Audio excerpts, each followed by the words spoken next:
Salut à tous et merci d'être là. Vous êtes sur Embrassez-vous et c'est le tout premier épisode. Et cette semaine, on commence par Audran Catin, qui est un camarade d'école. On a fait la classe libre ensemble à Paris. Et c'est quelqu'un qui me tenait à cœur d'interviewer parce que il a un parcours assez éclectique et une vision de la vie que je trouve très belle et très inspirante. Avec Audran, on a discuté de lecture d'abord, et ensuite on a parlé de sa relation à ses parents et sa relation au travail qui était assez acharnée pendant un certain temps. Et puis il a une passion pour le dessin animé, et du coup j'ai voulu qu'il nous en parle et de qu'est-ce qu'il fait autant qu'il fait dans les dessins animés et quel sens il y trouve. Et ça nous a mené à parler du travail et de l'épuisement à nouveau. Et ça nous a mené à parler de la mission. Et est-ce qu'avoir une mission, c'est la même chose qu'avoir un don ? Ensuite, étant donné que ma démarche s'axe beaucoup autour du plaisir, de trouver ce qui nous fait plaisir, ce qui nous donne de la joie pour trouver le sens de sa vie, on s'est posé la question du plaisir et du privilège, ou du plaisir et de l'égoïsme. Et enfin, on a terminé par parler des réseaux sociaux. Bonne écoute.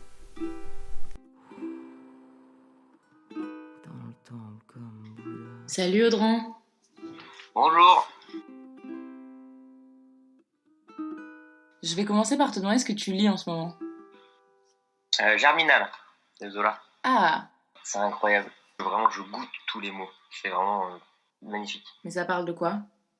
Ça parle des mineurs dans le nord de la France, donc au 19e, au fin 19e, qui vraiment travaillaient dans des conditions déplorables et qui surtout étaient payés au lance-pierre. Et lui, il s'est intéressé à ce sujet-là. Il allait rencontrer pendant très très longtemps, comme un acteur pourrait faire pour préparer un rôle, par exemple Swan Arlo. Lui, il était parti 3 mois pour jouer un paysan. Il était parti 3 mois avant pour se faire ce qu'on pourrait appeler la méthode acteur studio. Et Zola l'a fait pour Germinal. Il est allé, je sais plus combien de temps, mais genre presque 6 mois, je crois, connaître et se faire à ce sujet-là, rencontrer les mineurs, rencontrer les premiers syndicats qui se créaient. C'était vraiment le début des syndicats et tout, c'était incroyable. Et c'est comme ça qu'il s'est intéressé à ce sujet et qu'il a fait ce livre qui parle de la première grosse grève des mineurs qui a donné après lieu au droit du travail, etc. C'est vraiment un livre incroyable. Et quand il est mort, Zola, tous les mineurs de la mine où il était allé, qui s'appelait la mine de Denain, ouais, c'est ça, de Denain, et bien criaient quand on portait son cercueil à Zola, et bien il criait Germinal, Germinal, Germinal, Germinal. Donc c'est un truc qui a vraiment marqué les esprits à l'époque. Et alors, pourquoi tu kiffes lire ? C'est quoi ton plaisir de lire à toi ? Comment dire ?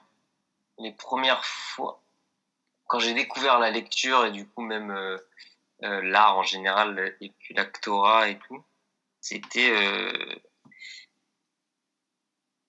les toutes premières fois, c'était vraiment me plonger, oublier qui j'étais pour être ce que je lisais ou ce que je faisais sur scène. Ce qui m'a parfois porté préjudice. Ah bon ? Dans le sens où en fait je n'avais pas la frontière de me dire que ce n'est pas ma vie. Je prenais ça trop à cœur. Du coup, par exemple, je prends l'exemple pour la scène, je me faisais manger par ce que je jouais. Et quand tu joues un psychopathe, du coup, je devenais une sorte de psychopathe. Du coup, c'était très négatif. Et c'est ça que je pense maintenant, c'est que j'ai compris qu'il y avait une distance à faire pour se sécuriser, soi, dans sa vie de tous les jours, par rapport à ce que tu joues, ou par rapport à ce que tu peux lire ou ce que tu peux comprendre des choses, sans jamais se dire ça ne me touche pas ou quoi. Il faut que ça touche, il faut que ça fasse réfléchir, mais il faut savoir aussi garder un minimum de frontières entre ce qu'on fait et ce qu'on est. C'est quoi qui t'a aidé à trouver, à comprendre qu'il fallait cette distance? Ça a été en rapport avec ma relation avec mes parents, je crois. Puisqu'en fait, avec mes parents, ça a toujours été quelque chose de très distancié et de très. On se disait pas je t'aime, quoi, mais c'était très. C'était doux pourtant. C'était une éducation très très belle où c'était basé sur les valeurs, on était des petits bourgeois et j'avais tout le confort pour comprendre que la vie était quand même une question de nuances et qu'il fallait pas que voilà, quand tu étais méchant, que c'est qu'il y avait quand même une origine à ta méchanceté et tout. Enfin, voilà, tout était très bien, mais en même temps, ce qui était bizarre, c'était que sur scène, par exemple, j'adorais les personnages un peu durs et puis qui gueulaient, et puis qui rentrait dans l'art et donc c'est marrant, on cherche toujours quelque chose qui est opposé à ce qu'on est. Et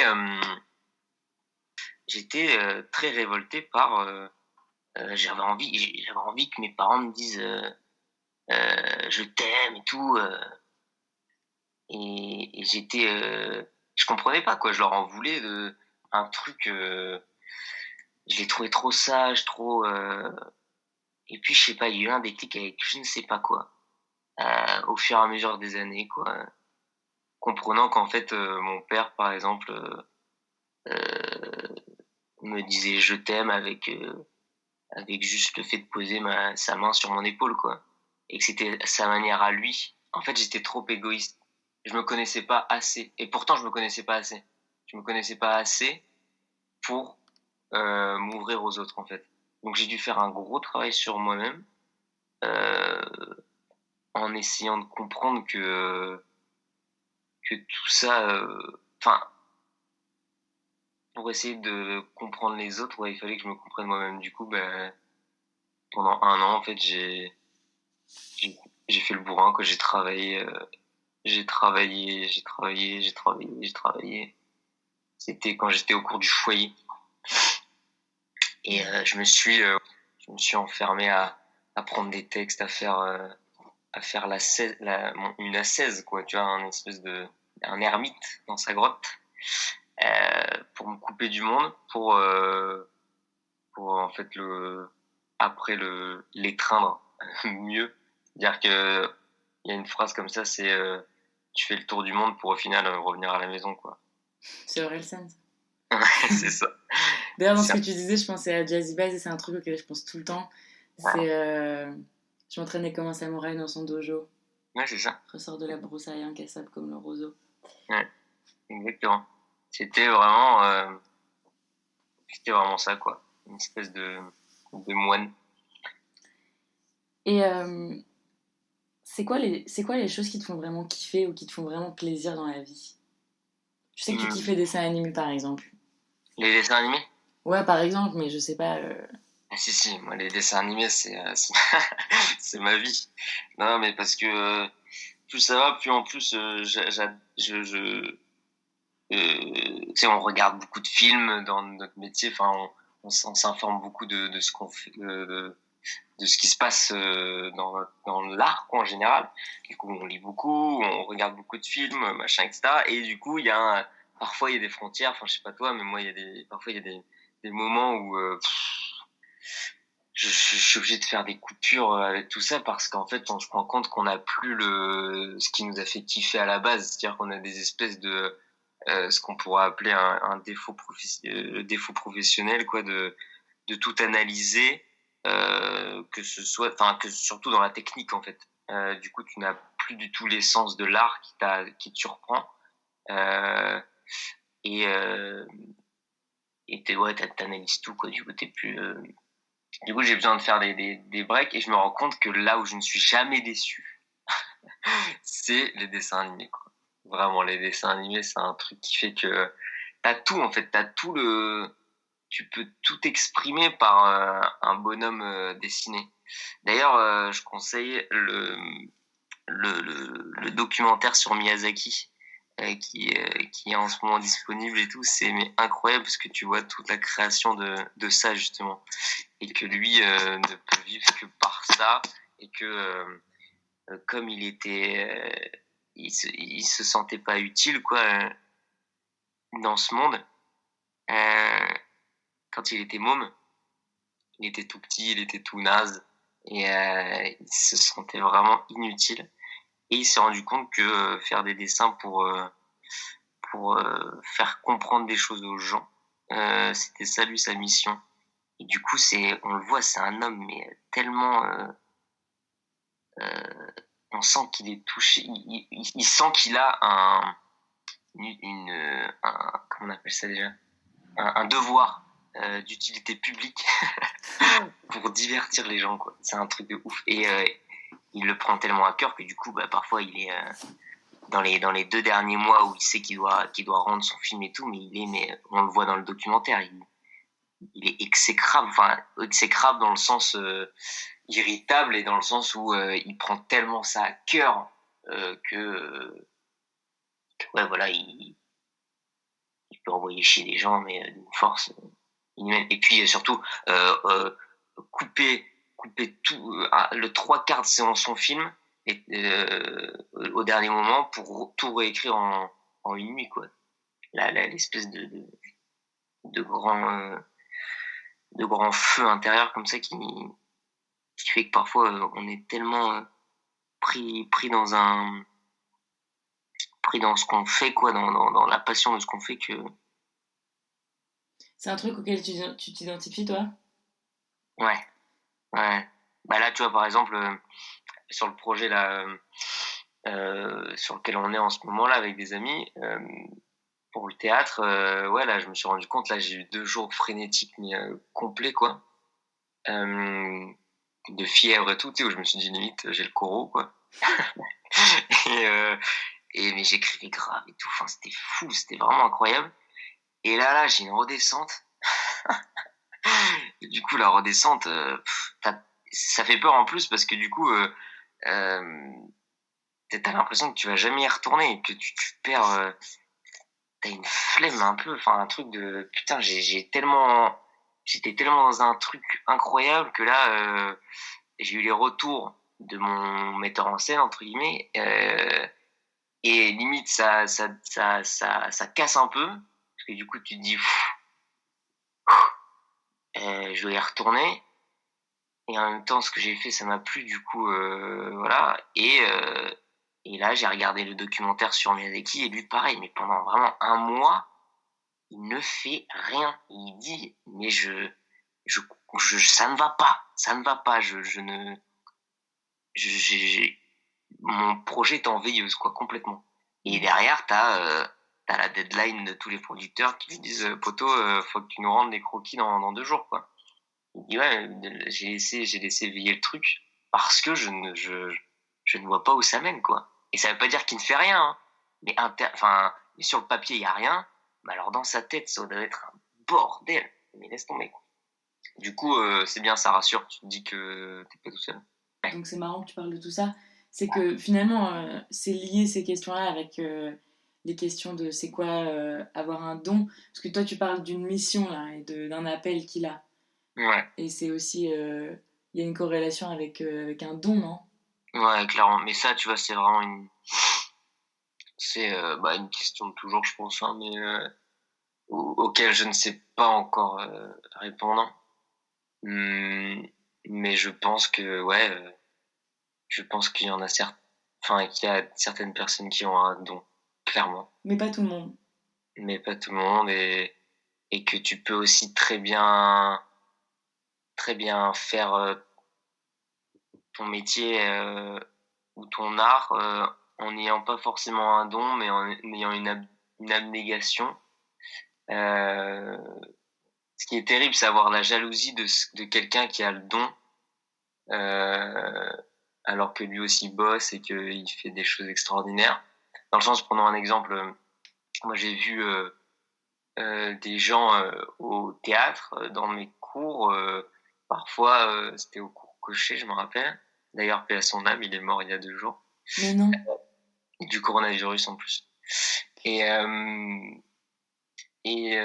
là-bas, il y avait des gens il y a eu des gens donc avec un don justement. Enfin moi que je trouvais qu'ils avaient quelque chose en plus et qui ne travaillait pas forcément. Et à côté un gars qui lui du coup n'était pas très très bon mais qui travaillait mais tellement fort. Enfin vraiment j'étais subjugué par sa force de travail et du coup un peu parfois de fourvoiement parce qu'il se rendait pas compte que il travaillait énormément et quand il arrivait sur scène c'était pas aussi extraordinaire. Il avait tout donné pour arriver au minimum de ce que pourrait donner le gars qui avait un don, quoi. C'est là où en quoi c'est pas extraordinaire? C'est une question hyper naïve, mais qu'est-ce qui sépare le mec qui a un don de ce mec-là qui a... Pourquoi c'est pas ouf? Du coup, ça pourrait être... là, je te dis quelque chose, et en fait, ça pourrait être très subjectif, quoi. Parce que ça se trouve, toi, tu verrais ce que fait le gars qui travaille comme un porc, et tu te dis, waouh, c'est incroyable. Alors que le gars qui, pour moi, a un don, toi, ne te ferait ni chaud ni froid, quoi. Pourtant, est-ce qu'on tomberait tous les deux est-ce qu'on tomberait pas tous les deux les bras ballants et est-ce qu'on resterait pas bouche bée devant par exemple ce qu'on appelle les grands tableaux, par exemple je sais pas, la liberté guidant le peuple, par exemple. Est-ce que Mais la liberté, c'est pas un talent qui existe par hasard, c'est un truc très intentionnel, très travaillé. Ouais, mais le tableau en soi, il y a une majeure partie de la population qui dit que c'est quand même un chef-d'œuvre, quoi.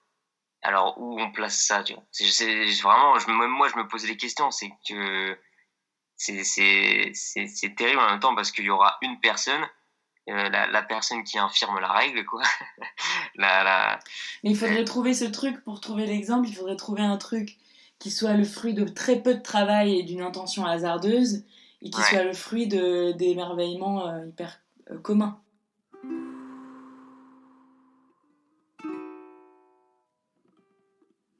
Calme-toi.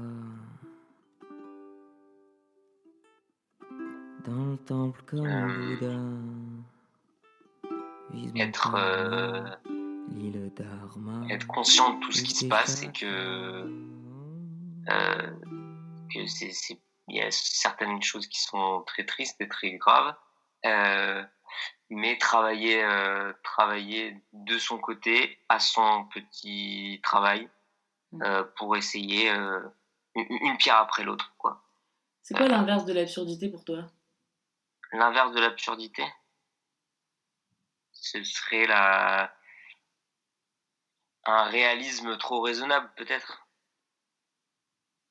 Quelque chose comme ça. Quelque chose qui fait qu'on n'avance pas et qu'on est souvent bloqué par des regards sociétaux, et qui amène, je pense, pour moi, au cancer ou à l'ulcère. quelque chose qui nous bouffe d'extérieur et donc on oublie un peu parfois l'essentiel. C'est des grandes phrases, hein, mais c'est terrible. Et ça, d'ailleurs, j'ai écrit quelque chose là récemment.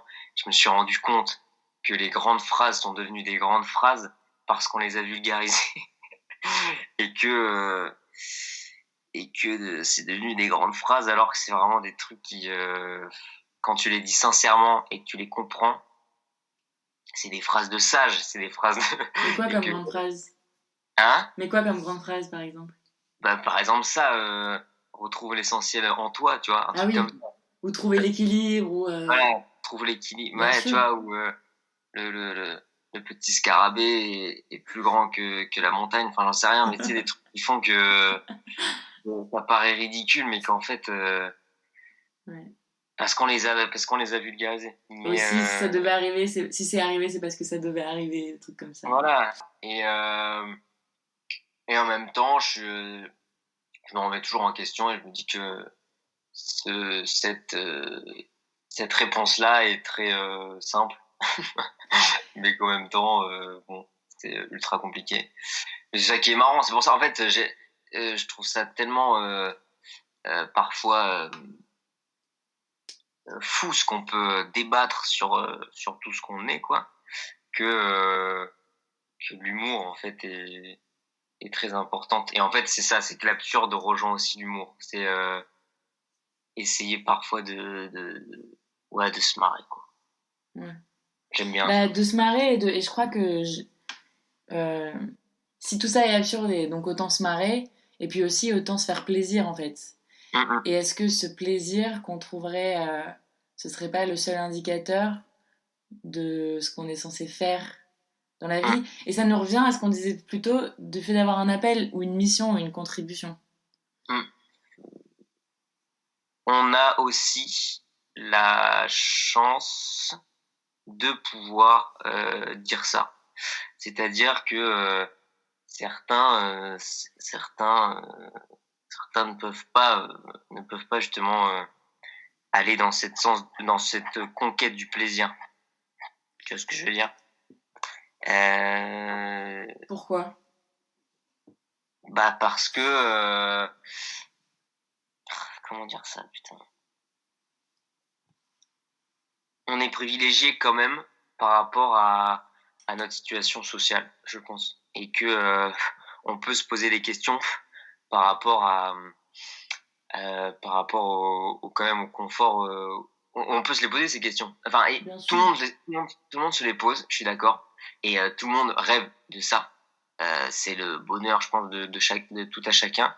Mais certains, plus que d'autres, ont des contraintes pécuniaires. Oui. Voilà, tout simplement. C'est qui fait indéniable. que la question se pose pas. Enfin, il doit avoir des thunes, c'est tout. Si tu veux pouvoir te poser ces questions parce que tu vis, en tout cas être en bonne santé, quoi, t'es obligé d'avoir des thunes, donc un boulot, donc le matin tu te lèves et les questions tu les oublies le soir en t'endormant en fait. Mais on parle de plaisir. Oui. C'est évident ce que tu dis et je dis pourquoi, pas parce que je suis inconsciente de ces choses-là. Ouais. Je dis pourquoi parce que tu parles du coup du plaisir en général, ouais. Et que dire que le plaisir est réservé aux privilégiés, c'est une réalité, mais c'est aussi, j'ai l'impression, c'est quand même un truc qui présuppose que du coup le plaisir c'est uniquement monétisable et et ça je crois que c'est un mythe. Je crois que le plaisir en fait c'est aux grandes dames des mecs qui essayent de nous vendre des trucs toute la journée. Ouais. Le plaisir il est partout et c'est juste une question d'intention, non? Ouais. Mais parce qu'en fait je crois que c'est le mot plaisir en fait qui fait que c'est plus parce que le plaisir ça revient à un truc un peu c'est éphémère et puis c'est plus une question de bonheur, mais c'est tellement large que tu vois, pour moi le plaisir c'est on va dire des moments égoïstes où un peu comme l'orgasme, quoi, tu vois. Ça se rapproche de ça. Alors que le vrai bonheur, on va dire, comporte les moments de doute, les moments de peine, les moments de joie, les moments de tout ça, tu vois. C'est un tout, c'est ta vie en fait. Pour moi, le bonheur égale la vie vraiment que tu veux. Alors que le plaisir, c'est des moments d'égoïsme pur, d'orgasme en fait, enfin un truc qui te fait vraiment toi que kiffer, quoi. Alors que le vrai bonheur, tu sens que tu fais partie d'un tout, je pense, et que tu partages ça avec d'autres gens rares qui te comprennent. C'est marrant cette vision parce que et je sais pas, j'ai l'impression que le plaisir c'est des petits cailloux du petit poussé qui t'amènent vers si t'organises ta vie autour de ces tout petits trucs là, et ben c'est là que t'auras le partage et ce que t'appelles bonheur et pour moi c'est hyper intéressant ce que tu dis. Il y a une étrangeté dans le fait d'attacher immédiatement ça à l'égoïsme et à un truc qui serait presque punissable ou en tout cas récriminable, quoi. Que le plaisir il faut l'avoir mérité aussi peut-être, ou je sais pas. Ouais, grave, mais l'égoïsme pour moi c'est pas C'est pas péjoratif en fait. Ok. Parce que penser à soi, c'est humain et complètement normal. Ce que je trouve péjoratif, c'est l'égocentrisme, qui est différent de l'égoïsme. Mais être égoïste, je trouve égoïste, je trouve ça très normal en fait. Et du coup, le plaisir est normal dans la constitution de ton bonheur en fait. Mais pour moi, ce n'est qu'une part du bonheur. C'est ce que je veux dire. Ouais, tout à fait. Il y a quelqu'un qui se parlait hier soir qui a dit occupe-toi des autres autour. En fait, on parlait de la méthode Meissner, qui est l'idée de mettre ton attention dans l'autre pour t'oublier. Ouais. Et qui disait que c'est ça la clé de la vie. Qui disait que en s'occupant juste, que toi, il disait tes trucs à toi, ils vont se régler. T'inquiète, ça va être réglé, ça va être géré. Ouais. Occupe-toi des autres autour de toi. Et c'est ça. Et en fait, lui, c'était ça son plaisir. Ouais. Et je vois ce que tu veux dire par égocentrisme. Ouais. Et en même temps, j'ai toujours eu un problème avec ça, avec trouver ça mal, qui est que je connais pas la définition exacte du mot, mais ça veut juste dire que, en fait, égo, on rattache plein de trucs à ça, mais ça veut juste dire soi-même. Ouais. Et donc ça veut dire que le centre, que son soi, c'est le centre. Et physiquement, mathématiquement, tu es le centre de ton monde. Tu es le point central du 360 par lequel tu perçois le monde. Et où que tu sois, tu seras toujours le centre. C'est physique. Ouais, complètement. C'est pour ça que moi, je te dis, l'égoïsme, pour moi, n'est pas une mauvaise chose. Par contre, l'égocentrisme, en fait, il y a toujours le rapport avec les autres. C'est ça le problème. Et c'est là où les réseaux sociaux sont mauvais, c'est qu'en fait, connaître son centre en fait et connaître son soi, bien sûr, mais en fait les réseaux sociaux alimentent ton soi par rapport aux autres. Et c'est là où le cancer naît, quoi. C'est que à partir du moment où les autres ne reconnaissent plus ton toi, bah tu deviens dépressif, tu te tues, et tu te dis mais pourquoi les autres ne m'aiment pas en fait? Pourquoi ils ne reconnaissent pas qui je suis? Et que lui, par le fait que les autres s'épanouissent, qu'il soit à fond sur les autres, c'était son plaisir à lui. Mais du coup, ça reste égoïste quand même, parce que tu vois, c'est que dans le sens où chacun a ses plaisirs, chacun sait là où son plaisir est. Lui, c'est dans les autres, mais au fin de compte, le fait que quand il aide quelqu'un et qu'il voit la lueur de joie dans les yeux de quelqu'un, il est content, mais il est content. Enfin, tu vois, je veux dire. Bien sûr, et je crois que c'est pas que le résultat du truc, c'est aussi je crois que prendre soin de soi. Ouais. Je suis en train de formuler ça en t'écoutant. Hein. Prendre soin de soi et prendre soin de l'autre, c'est prendre soin tout court, et rien que ça, c'est.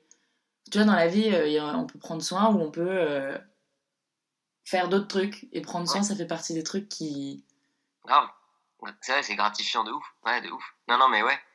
Et c'est ça ma question aussi, c'est dans toute cette absurdité donc de la vie, comment on recoupe le fait qu'il y a un don, donc un appel ou une mission de certaines personnes, et comment on recoupe le fait que ce qui fait la beauté souvent c'est l'intention. Donc c'est un truc tout sauf absurde, tout sauf... Roule un Joe, passe une masse, ah oui messieurs, je fume mon seum, c'est le summum, vise les sommets, passe le sérum pour le ciel. Roule un Joe, passe une masse, ah oui messieurs, je fume mon seum, c'est le summum, vise les sommets, passe le sérum. Mec, je suis jeune et joli, mais je me sens vieux et peu jovial. Gorillasse dans le casque, pas de gros cigare d'un oligarque. Et je graille savoureusement mon chapon de taille. Et je punch amicalement comme le chapeau de paille. Non, je déconne, la bagarre et moi, ça fait de mon gars.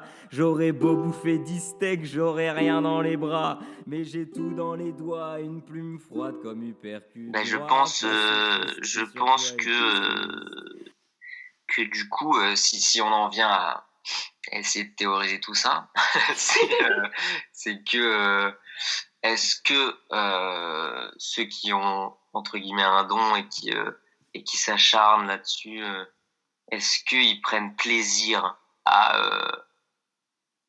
travailler, tu vois? Est-ce que est-ce que Miyazaki, dans ces 2 mois avant de rendre son truc et qu'il a du retard et qu'il s'acharne comme un dératé, qu'il est irritable et tout, est-ce qu'il prend du plaisir là-dedans?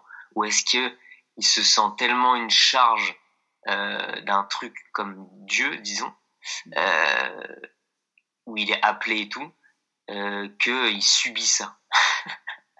ou alors encore plus loin, est-ce que quand il subit, il kiffe ça? Ouais. Est-ce que c'est du masochisme? Donc je sais pas. Là-dessus, franchement, c'est un truc de dingue parce que je ne pourrais répondre. Moi, je sais, en tout cas, je le sens. Je sens, en tout cas, moi, je crois à ça, que il y a quelque chose d'impalpable. Un truc impalpable dans l'air. Pourtant, je crois beaucoup aux faits. Mais plus ça va, plus je mate des films genre High Origins, tous les Brit Marling, c'est des trucs de science-fiction et de comment dire, avec des esprits et tout aussi. Et je crois beaucoup à ça. Je sais pas pourquoi. Je crois aux ondes, je crois aux esprits, je crois à quelque chose qui nous entoure. Et quand on regarde très scientifiquement parlant, donc les faits, tout ce qui est atome, ça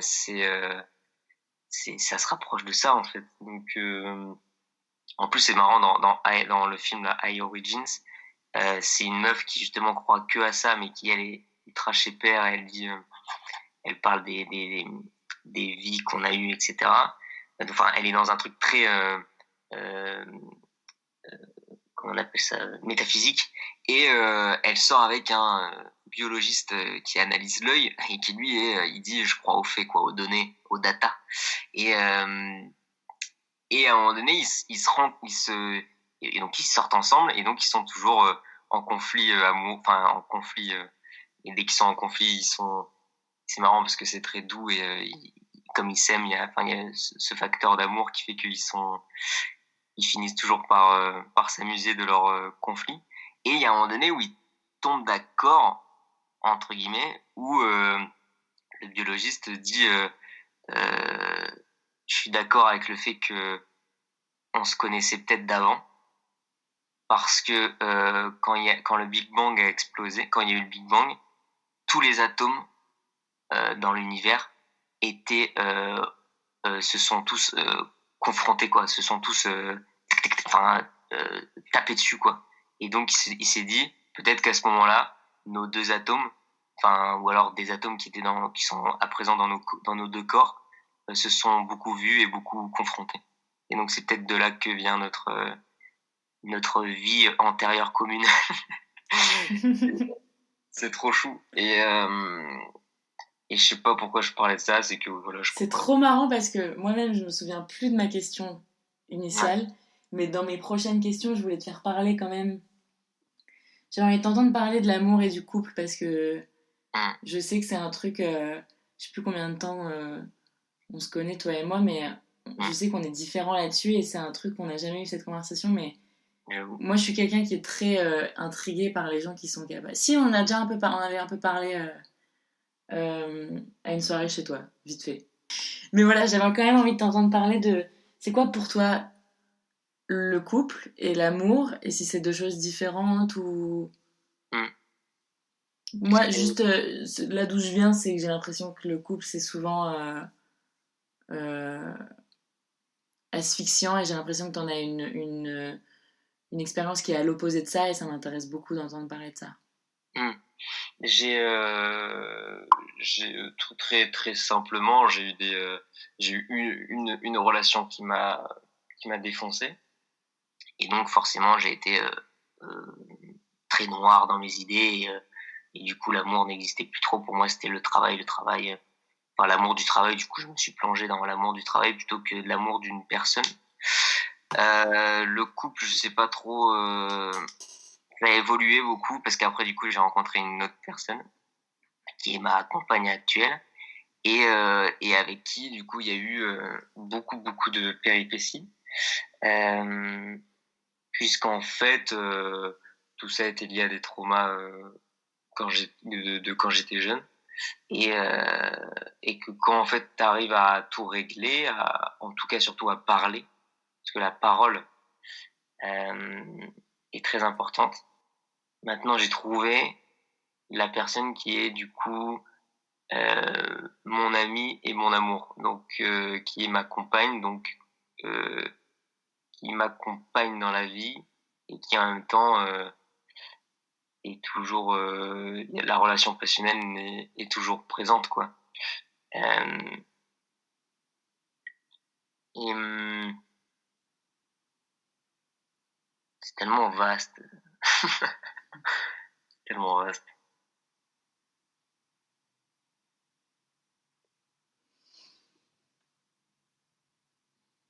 Ouais. En tout cas, tout ce que tu dis, ça me fait penser à un truc que j'ai lu il y a quelques années qui dit que l'être aimé, parce que tu dis l'amour du travail et l'amour d'une personne, et que ça reste, les deux choses sont de l'amour, et que trouver sa compagne ou son compagnon, c'est comme ce mec il écrivait, c'est comme rentrer au couvent, c'est trouver la pratique que t'auras qui cultivera et grandira ton amour du monde. Donc aimer quelqu'un, c'est juste, la personne devient juste ta religion, le récipient et le vaisseau de ton amour du monde.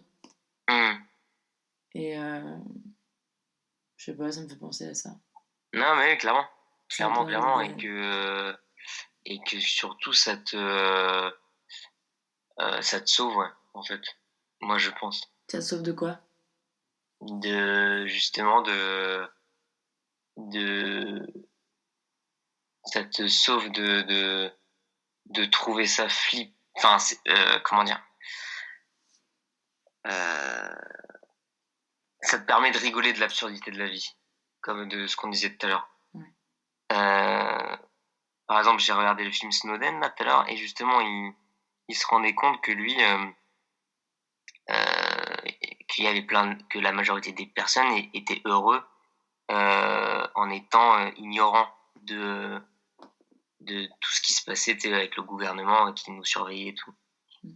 Et il a dit, mais est-ce que finalement c'est pas vrai, c'est pas ça en fait, que lui aussi il voulait ça aussi, lui qui savait, tu vois.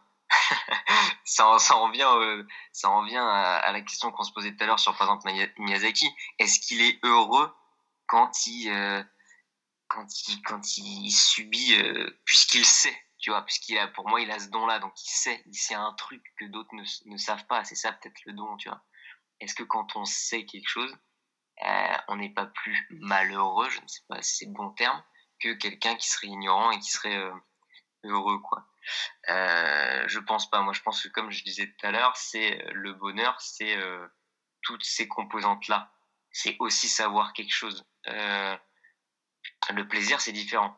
Mais où tu fais rentrer l'amour dans tout ça? Je comprends pas le rapport entre savoir des trucs et être... Et ça te sauve de ce malheur d'en savoir trop? Ouais, peut-être. Parce que c'est léger, parce que c'est... Non, c'est parce que ça apaise. Non, ça n'a rien de léger. C'est vraiment parce que ça apaise. Ça te fait, comme tu dis, c'est un récipient. C'est le mot sanctuaire qui me vient, mais c'est trop cucu, mais c'est ça. C'est genre... C'est ton bunker, quoi. C'est l'endroit où toi t'es reçu, toi et ta vision du monde, et c'est là où tu veux aller, et t'es... Exactement. T'es reçu là-dedans. Et tu vois, là, par exemple, on pourrait sortir une grande phrase. Je sais pas, n'oublie pas ce qui t'épaule, ou j'en sais rien. Enfin, tu vois, une phrase qui paraîtrait cucu, mais pourtant qui est vraiment vraie, quoi. Et si on parle de cette passion qui viendrait probablement d'un appel ou d'une mission et tout, les gens qui n'ont pas ça, ou qui n'ont pas de don et qui n'ont pas d'appel, c'est parce que toi tu te dis certaines personnes l'ont et certaines personnes l'ont pas. Moi je sais pas, j'ai pas de là-dessus, je sais pas. Ouais. Mais la question c'est ils font quoi les gens qui n'ont pas de don? Qu'est-ce qu'ils font? Je sais pas. On les met où? Franchement, non, en fait, en plus c'est ce que je te disais tout à l'heure, c'est qu'en fait par rapport au don, c'est que moi quelqu'un peut me toucher, et donc je me dirais qu'il a un don, etc. et toi, ça te touchera pas, tu vois. Mais pourtant, il y a des gens, il y a une majeure partie de personnes qui disent ce gars-là a un don, donc à quoi ça tient Mais je crois que en fait, du coup, ça, faut le dépersonnaliser. Je pense pas que ça appartienne à une personne ou une autre personne. Ouais. C'est ce que les gens font. Après, il y a des gens qui arrivent à le faire et à le répéter.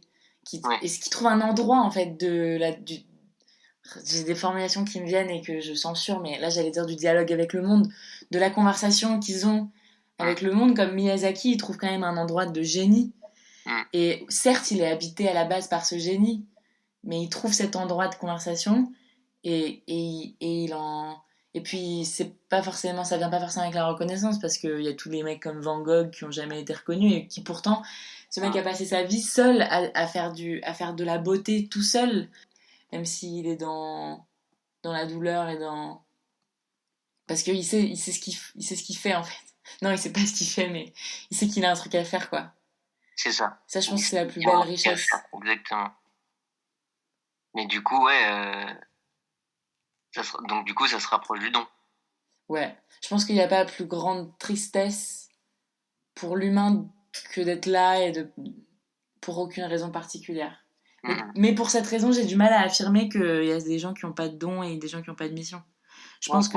Ah non, par contre, en fait, c'est ça qui est sûr, c'est que je pense que même dans la plus belle ordure, il y a une espèce de mini-étoile parfois, clairement. Ça, j'en suis... Par contre, je pense que tu peux mourir sans l'avoir découvert. Je veux tous nous secouer, je vise le soleil, le jaune. Quand ma matière grise jeûne, faire le vide s'étendre. Comme mes potes de ville, feu, j'ai du feu dans les gènes. Quand reptincelle s'en mêle, je m'élance. Et mon rêve d'enfant s'emplit dans le temps. Oh, s'emplit dans le temps. Oh, j'ai du feu dans les gènes. Quand reptincelle s'en mêle, je m'élance. Et mon rêve d'enfant s'emplit dans le temps. C'est ça le problème. C'est ça, en fait, on est tous en train de parler. Pour déjà, on parle tellement sur... Si on prend un réseau social, tout le monde parle, tout le monde crée du contenu. Et du coup, personne vraiment n'écoute parce que t'es là, tu zappes, mais... En fait, juste tout ce que tu fais, c'est comparer le contenu des autres avec ton contenu. Et en plus, toi, ton contenu, ce qui est ta parole, donc ton identité, si on réduit tout ça à ça, tu l'architectures absolument pour une écoute qui n'existe pas de gens que tu ne connais pas. Donc en fait, c'est ce que tu dis où tu te pervertis et tu te perds, quoi. Voilà, et que du coup, en plus de ça, t'es même plus égoïste, en fait, puisque t'as perdu ton centre. T'as perdu ce que t'étais vraiment. Tu t'es créé un faux soi. Ouais. Non, mais c'est terrible. Et alors là, pour le coup, ça, c'est vraiment le mal, pour moi. Ben ça, je crois que c'est le mal du siècle, même, le faux soi, Ah oui, complètement. Le faux self, comme ils disent. Mais ça, c'est un des propos de ma petite entreprise ici, en venant vous parler les uns aux autres, c'est que je soupçonne que... C'est trop bien, d'ailleurs. Bravo. Merci, ça me fait trop plaisir, et en vrai, ça me terrorise, parce que je sais pas vraiment ce que je fais. Ouais, mais c'est bien, parce qu'il faut parler. Voilà. Devant la parole, Novarina, toujours, mais vraiment, il faut parler, il faut exprimer ça, quoi, parce que... Mais je me posais ces questions vis-à-vis de ce que tu dis, c'est que ça va encore être mis sur un réseau social et que c'est encore de la parole. Sauf que là, moi, maintenant, ce que je suis en train de comprendre, c'est que la différence, c'est que c'est très intentionnel et que je mets une intention... Et qu'on est dans une intention l'un vers l'autre. Moi, je suis dans une intention de venir vers toi et de comprendre où t'es. Et toi, t'es dans une intention de comprendre mon entreprise et comment t'y participes. Et que ça fait... Dans ce que tu viens de dire, c'est un truc que je m'étais jamais dit, mais qui donne du sens.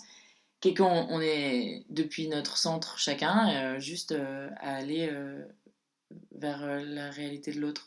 Je dis des trucs, je m'entends parler. Non, mais clairement, et en plus de ça, c'est que les réseaux bien utilisés sont, comme tu vas faire avec cette interview, c'est que c'est utile, en fait. Et en plus de ça, c'est que ça se propage vite. Du coup, quand il y a un message clair et bon, les réseaux sociaux sont extraordinaires et la mondialisation est extraordinaire. Ouais. Quand il y a un virus, bah c'est l'effet inverse, quoi. Comme la pandémie qu'on vit actuellement. Et c'est ça. Et heureusement qu'il y a des moments comme ça, enfin qu'il y a là cette espèce de stop sur le monde pour pouvoir en fait. Moi j'ai peur qu'on après cette pandémie qu'il y a un peu le moment où enfin on voit bien l'homme a tellement tiré sur la corde qu'il se prend le boomerang en pleine gueule. Et j'ai peur que en septembre on fasse comme si rien ne s'était passé, quoi. Mais bon, on a tous, mais le seul truc positif, c'est que t'es la 6e personne à me dire ça cette semaine. Donc ça travaille beaucoup de gens. Après oui, les gens là à qui je parle, j'ai la chance de parler à des gens qui sont dans des questionnements et tout ça, et je sais pas si on représente la majorité, c'est pas du tout pour envoyer des roses, et je suis plutôt dans une logique de dire que tout le monde est légitime et tout, mais après est-ce que tout le monde aura ce questionnement de dire qu'est-ce qu'on... Moi j'ai peur aussi d'une revanche en fait sur la punition, de dire bon bah du coup on va encore plus voyager, on va encore plus consommer, mais je suis pas sûre, je sais pas, faudra voir. Et t'as parlé du faux soi, et j'aimerais bien juste finir là-dessus parce qu'en effet on avait fait une parenthèse sur tout ça, mais c'est que je soupçonne que on se rend... Tout ça naît à l'école, j'ai l'impression, moi c'est mon expérience de la scolarité, que très jeune, au lieu de te dire qui tu es et ce qu'on peut faire avec ce qui est possible, et ben on te parle de ce que tu sais pas encore faire et de ce que tu devrais déjà savoir faire. Et du coup t'apprends très vite que tu ferais mieux d'être comme ci ou comme ça, sinon ça marchera pas pour toi. Qu'il n'y a pas de place aussi. On apprend très très vite qu'il n'y a pas de place pour tout le monde, donc il faut se changer, il faut se travestir. Et donc on crée tout un faux soi. Et j'ai l'impression que le plaisir, c'est des indices vers le retour à la vérité de soi-même. Et tout ça, c'est informé. C'est une nouvelle théorie que j'explore parce que je suis en train de lire un bouquin qui parle de ça.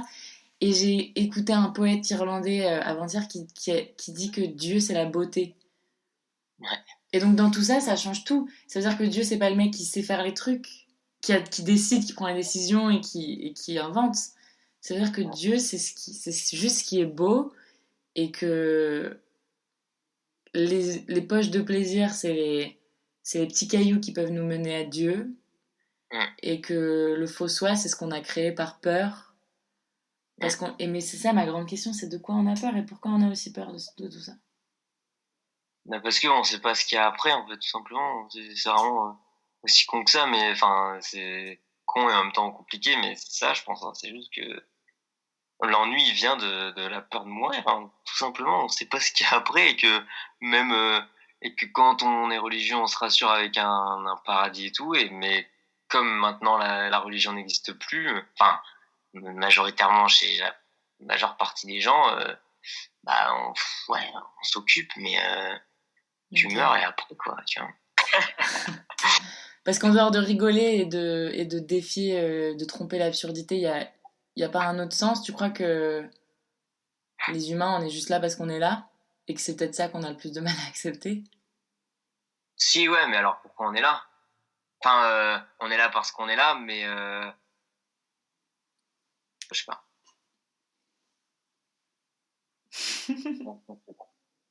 mais là c'est peut-être cette dernière question, je peux y réfléchir, et puis si je trouve un truc. Ok. Mais peut-être pour y répondre et pour terminer là-dessus, c'est quoi pour toi réussir sa vie?